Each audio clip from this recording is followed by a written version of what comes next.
হাতিঝিল এলাকায় চাঁদাবাদ দখলবাদ মুক্ত হাতিঝিল প্রতিষ্ঠার দাবিতে, সাম্প্রদায়িক সম্প্রীতি প্রতিষ্ঠার দাবিতে এদেশের আপাময় জনতার হৃদয়ের স্পন্দন, ইসলামী জনতার আকুতি সন্ত্রাসী এবং চাঁদাবাজদের বিরুদ্ধে লড়াই সংগ্রামে এদেশের মানুষের কাছে আহ্বান জানিয়ে আজকের এই বিক্ষোভ মিছিল পরবর্তী সমাবেশের সংগ্রামী সভাপতি, সংগ্রামী নেতৃবৃন্দ, সংগ্রামী এলাকাবাসী, আসসালামু আলাইকুম ওয়া রাহমাতুল্লাহ।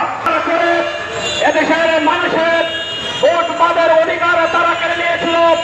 এদেশের মানুষকে কথা বলতে তারা দেয় না, এদেশের মানুষকে কর্ম তারা পালন করতে দেয় না, এদেশের ছাত্র সমাজকে লেখাপড়া করতে তারা দেয় না। প্রত্যেকটা জনপদকে, এদেশের প্রত্যেকটা এলাকাকে সন্ত্রাসীদের অভয়ারণ্যে পরিণত করা হয়েছিল, ক্যাম্পাসগুলোকে মিনি ক্যান্টনমেন্টে পরিণত করা হয়েছিল।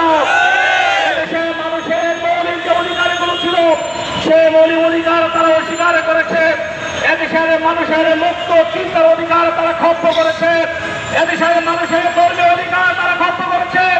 এদেশের মানুষকে ধর্ম কর্ম পালনও তারা বাধা দিয়েছে। এরা এই দীর্ঘ 15টি বছরে এদেশের ধর্মপাল মানুষের উপরে নির্যাতন নিপীড়ন করেছে। তাদের নির্যাতনের কারণে হাজার হাজার আলেম ওলামা মৃত্যুবরণ করেছে। হাজার হাজার ধর্মপ্রাণ মানুষ, দেশপ্রেমিক মানুষ দুনিয়া থেকে বিদায় নিয়েছে।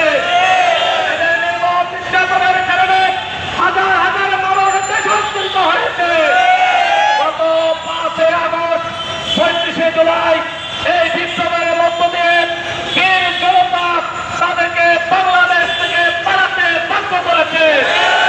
আজকে দুঃখের সাথে বলতে হয়, 5 আগস্টের পরে এদেশের মানুষ মনে করেছিল, বিশেষ করে হাতিঝিল এলাকার মানুষ মনে করেছিল আমাদেরকে আর চাঁদাবাজদের মুখোমুখি হতে হবে না। এলাকার মানুষ মনে করেছিল আমাদেরকে দখলবাজদের মুখোমুখি হতে হবে না।